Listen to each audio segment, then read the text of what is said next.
Subscribe करें learn chemistry with Neha इस channel को and press the bell icon for getting more updates.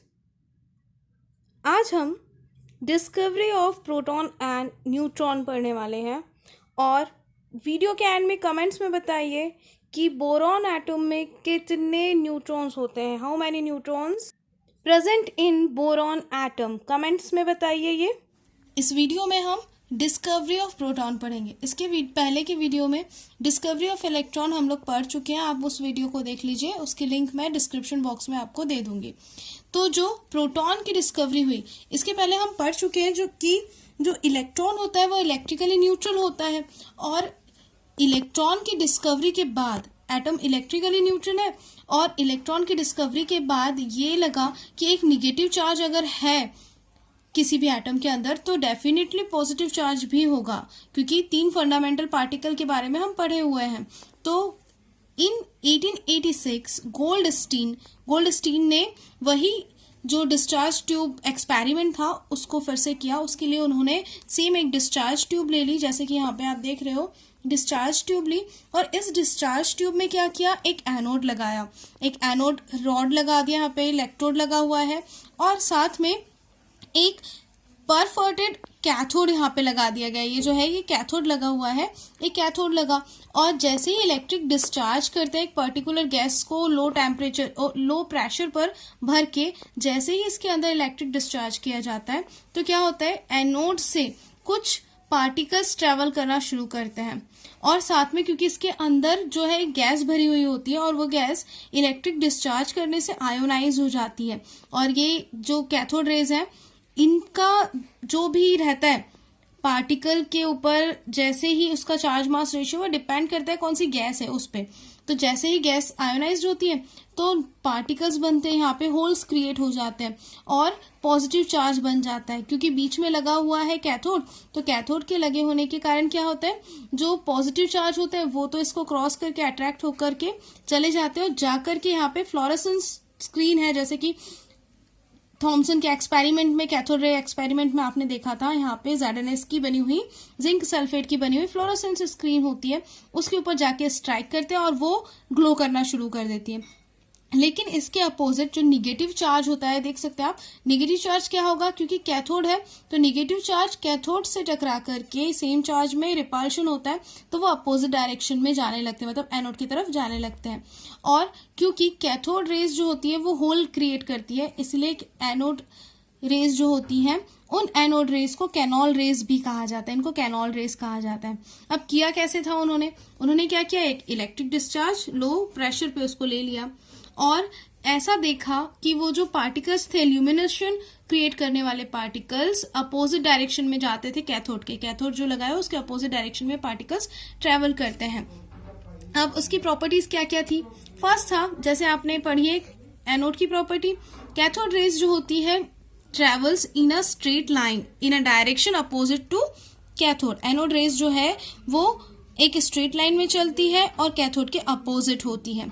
Second चीज है कि ये भी डिफ्लेक्ट होती है इलेक्ट्रिक और मैग्नेटिक फील्ड से, और ये इंडिकेट करती है कि ये पॉजिटिव, और साथ में क्या होता है कि इनका ये जो है डिफ्लेक्ट करती है मैग्नेटिक और इलेक्ट्रिक फील्ड को, साथ में इनका चार्ज मास रेशियो जो होता है पॉजिटिव पार्टिकल्स का वो डिपेंड करता है कि नेचर कैसा है, गैस के नेचर पर डिपेंड करता है। एनोड रेज जो होती है वो फ्लोरेसेंस क्रिएट करती है, ये भी फ्लोरेसेंस क्रिएट करती है। इसके अलावा ये क्या करती है, फोटोग्राफिक प्लेट पर अफेक्ट करती है, फोटोग्राफिक प्लेट जो होती है उन पर अफेक्ट करती है, उसको पेनिट्रेट, मतलब ये मेटल फॉइल्स को पेनिट्रेट करने की पावर रखते हैं, लेकिन इनकी जो पावर होती है पेनिट्रेशन की वो कैथोड रेज से कम होती है। तो ये कुछ प्रॉपर्टीज है एनोड रेज की। इसके साथ में हम अब देखते हैं इस पे चार्ज कितना होता है और मास कितना होता है। तो जो एनोड रेज होती है उनका चार्ज होता है 1.6 इंटू 10⁻⁻19 कूलाम। ये जो चार्ज होता है सेम होता है जितना कि इलेक्ट्रॉन के ऊपर होता है, और इनका जो मास होता है 1.672 इंटू 10⁻⁻24 ग्राम, ये उसका मास होता है। Discovery of neutron in 1932 during the study of artificial transmutation of atom, मतलब ये जो ट्रांसम्यूशन चल रहा था आर्टिफिशियल, चैडविक जो थे उन्होंने डिस्कवरी की एक न्यूट्रल पार्टिकल की, और उन्होंने क्या किया कि अल्फा पार्टिकल्स जो होते हैं, फास्ट मूविंग अल्फा पार्टिकल जिनका चार्ज हीलियम के बराबर होता है उसका, और साथ में क्या होता है, इसका एटॉमिक नंबर होता है 2 एंड मास होता है 4, मतलब सेम एज हीलियम पार्टिकल, उसको बोम्बारमेंट कराई एक पतली सी थीन फॉइल ऑफ बेरिलियम पर, बेरिलियम या कोई भी हल्की मेटल को लेकर के उसके ऊपर इसकी बोम्बारमेंट कराई, और उन्होंने क्या देखा कि अल्फा पार्टिकल पे इसकी बोम्बारमेंट कराई, और क्या देखा कि जो बेरिलियम होता है उसका चार्ज होता है 4 एंड 9 बेरिलियम का, और उस पर उन्होंने अल्फा पार्टिकल की बोम्बारमेंट कराई। तो ये जो अल्फा पार्टिकल होता है इसमें इसके बोम्बारमेंट होने से क्या होता है कि ये ऐड हो जाएगा, देखिए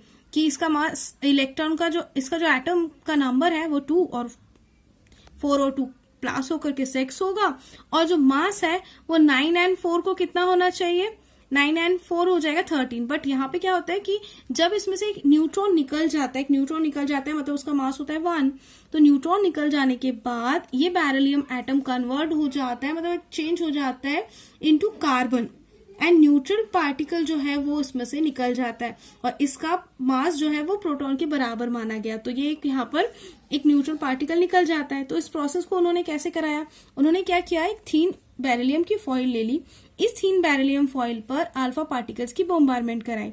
बोम्बारमेंट कराने पर क्या हुआ कि इसमें से कुछ फास्ट मूविंग पार्टिकल्स निकलना शुरू हुए, जो पार्टिकल्स निकले वो इस टाइप से यहाँ पे निकलना शुरू हो गए, और एक चार्ज डिटेक्टर ले लिया जो कि इंडिकेट करता था कि यहाँ पे कोई चार्ज नहीं है, मतलब उसका जो पॉइंटर है वो 0 पर गया। इस जो चार्ज क्रिएट होगा वो उसको डिटेक्ट करने के लिए एक डिटेक्टर लगाया गया, और उस डिटेक्टर में पता चला कि जो भी पार्टिकल निकला है उसके ऊपर जो चार्ज है वो कितना है, 0 चार्ज है।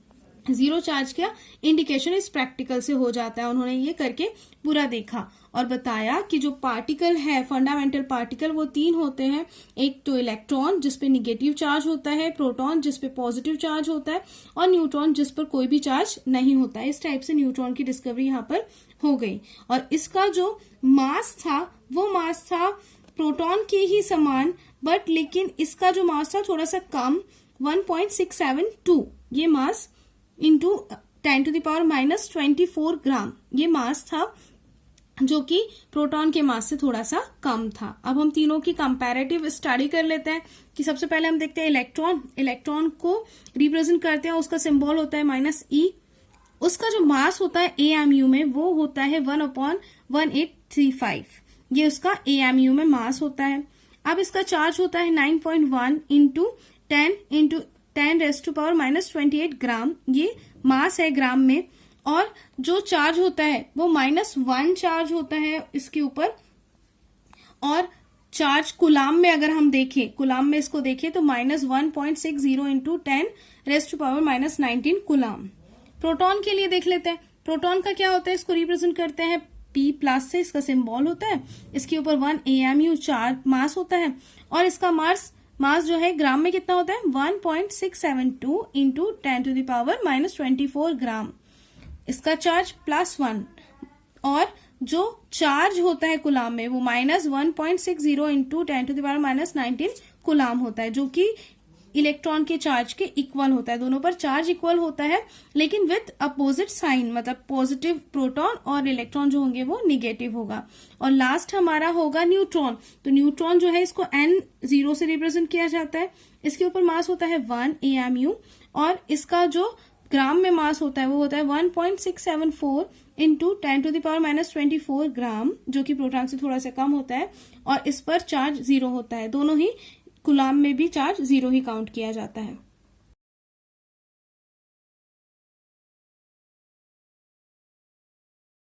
Atomic number and atomic mass. The magnitude of positive charge present in nucleus of an atom was determined by Henry Moseley. मतलब जो भी पॉजिटिव चार्ज होता है न्यूक्लियस के अंदर कितना होता है ये बताया गया हेनरी यहाँ पे मोसले ने बताया था। मोसले आपने पढ़ा हुआ है। तो जो मोसले थे उन्होंने इन 1913 में ये बताया था कि किसी भी एटम के अंदर कितना पॉजिटिव चार्ज होता है। तो सेम वही कैथोड रे एक्सपेरिमेंट है, और इसी से प्रोटॉन की डिस्कवरी हुई थी। तो इस डिस्कवरी में सेम क्या किया कि वही यहाँ पे जो थी डिस्चार्ज ट्यूब ली गई और इसमें एक इलेक्ट्रोड लगाया, कैथोड, ये इलेक्ट्रोड लगा दिया और इलेक्ट्रोड लगाने के बाद जैसे ही कैथोड रेज ट्रैवल करती है तो यहाँ पे क्या किया, ये डिफरेंट टाइप की मेटल टारगेट लगा दिया, अलग अलग टाइप के मेटल टारगेट लगाया। और हमने कैथोड रेज की डिस्कवरी में पढ़ा था कि जब भी कैथोड रेज किसी मेटल सरफेस से टकराती है तो वो एक्स रेज प्रोड्यूस करती है। हैवी मेटल से टकराएगी तब भी प्रोड्यूस करेगी या किसी भी मेटल से टकराएगी तब प्रोड्यूस करेगी। तो क्या होता था कि उन्होंने बार बार जो अपना मेटल टारगेट था उसको चेंज करते गए और मेटल टारगेट चेंज करने पर उन्होंने देखा कि different metal produce different wavelength of X-ray. X-ray की जो वेवलेंथ थी वो अलग अलग मेटल के लिए अलग अलग मिलती थी। जैसे जैसे मतलब एक सबसे पहले एक टाइप के मेटल को स्ट्राइक कराया, उसके बाद एक्सरे की जो फ्रीक्वेंसी आई वो वेवलेंथ या फ्रीक्वेंसी को उसको देख लिया गया। तो इस टाइप से अलग अलग मेटल को रखकर अलग अलग वेवलेंथ मिलती थी एक्स रेज की। तो उन्होंने क्या कहा कि frequency of X rays, X-ray की जो फ्रीक्वेंसी होती है emitted directly proportional to number of positive charge. जितने पॉजिटिव चार्ज होंगे उस एक्सरे इमिट होने वाले एक्सरे की फ्रीक्वेंसी भी उतनी ही होगी। तो इन दोनों के बीच में रिलेशन को स्टैब्लिश किया और बताया कि उनके अंदर अलग अलग टाइप के सक्सेसिवली पॉजिटिव चार्ज जो कि प्रोटॉन होते हैं वो पाए जाते हैं। इसी से atomic number and atomic mass को डिटरमाइन किया जाता है। तो अब जो डेफिनेशन होगी एटॉमिक नंबर की वो क्या होगी, the number of positive charge और proton present in an atom is called atomic number. इसकी डेफिनेशन छोटी सी हो जाएगी, नंबर ऑफ पॉजिटिव चार्ज या प्रोटॉन जो भी होंगे वो कहलाता है एटॉमिक नंबर। इसको रिप्रेजेंट किया जाता है बाय जेड, एक सिंबल यूज किया जाता है जेड जिससे इसको रिप्रेजेंट किया जाता है। एंड हम जानते हैं कि जितने प्रोटॉन होते हैं उतने ही इलेक्ट्रॉन होते हैं। तो एटॉमिक नंबर का जो फॉर्मूला होता है वो बनता है number of proton equal number of electron. जितने प्रोटॉन उतने ही इलेक्ट्रॉन, क्योंकि हम प्रोटॉन को काउंट नहीं कर पाते लेकिन उसकी इलेक्ट्रॉन्स को काउंट कर सकते, क्योंकि इलेक्ट्रॉन कहाँ होते हैं, शेल में बाहर ऑर्बिटल में वो रोटेशन करते रहते हैं। तो नंबर ऑफ इलेक्ट्रॉन से भी हम एटॉमिक नंबर को डिफाइन कर सकते हैं। अब आता है एटॉमिक मास। एटॉमिक मास क्या होता है, तो एटॉमिक मास क्या होता है, एटॉमिक मास होता है total number of nucleons. Nucleons का जो टोटल नंबर होता है उस टोटल नंबर को ही कहा जाता है एटॉमिक मास। अब बात आती है कि न्यूक्लियॉन्स क्या होता है। तो न्यूक्लियॉन्स क्या होते हैं, जैसे कि एक हमारा एटम है और इस एटम के अंदर क्या होता है, ये ऑर्बिट है, उसका शेल है, यहाँ पे इलेक्ट्रॉन्स ट्रेवल करते हैं और जो उसका न्यूक्लियस होता है उसके अंदर होते हैं पॉजिटिव चार्ज प्रोटॉन्स और न्यूट्रल चार्ज वाले न्यूट्रॉन्स।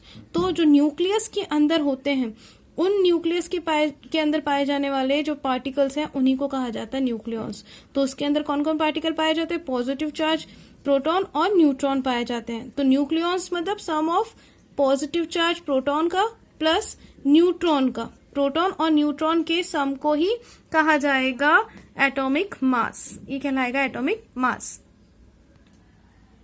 तो number of proton and neutron इन दोनों का सम कर देंगे तो हमारे पास आ जाएगा एटॉमिक मास। अब एटॉमिक मास भी हम याद करते हैं, पीरियोडिक टेबल में दिया होता है। तो इस फॉर्मूले का यूज करके हम क्या निकाल सकते हैं, नंबर ऑफ न्यूट्रॉन। न्यूट्रॉन्स कितने हैं, तो न्यूट्रॉन का फॉर्मूला क्या हो जाएगा, number of neutrons equal atomic mass. इसी फॉर्मूले को चेंज कर दो, एटॉमिक मास माइनस क्या कर दो यहीं से, मास माइनस नंबर ऑफ प्रोटॉन। तो आप नंबर ऑफ प्रोटॉन को मास में से अगर माइनस कर देते हो तो आपको नंबर ऑफ न्यूट्रॉन भी पता चल जाएगा। मतलब ये एक फॉर्मूला यूज करके आप दोनों को कैलकुलेट कर सकते हो। अब क्या होता है कि जो किसी भी एटम पर मास और नंबर को कैसा लिखा जाता है, जैसे मान लो कि एक हमारा मेटल है एक्स, एक मेटल है एक्स और जो हमारा एटॉमिक नंबर है उसको रिप्रेजेंट कैसे करते थे हम, जेड से रिप्रेजेंट करते हैं एटॉमिक नंबर को। तो एटॉमिक नंबर को बेस पे लिखा जाता है और जो मास होता है उसको रिप्रेजेंट करते हैं बाय लेटर ए से रिप्रेजेंट करते हैं। तो किसी भी एलिमेंट में एटॉमिक नंबर और मास को लिखने का तरीका होता है कि एटॉमिक नंबर को नीचे लिखा जाता है और मास को उसके ऊपर लिखा जाता है। यहाँ हम कैसे लिख सकते हैं, यहाँ पे हमने एक्स मेटल को बनाया, यहाँ पे जेड और यहाँ भी आप लिख सकते हो। मतलब सिर पर भार मास रहेगा और एटॉमिक नंबर कहाँ रहेगा, नीचे। उसके इस टाइप से इसको रिप्रेजेंट किया जाता है।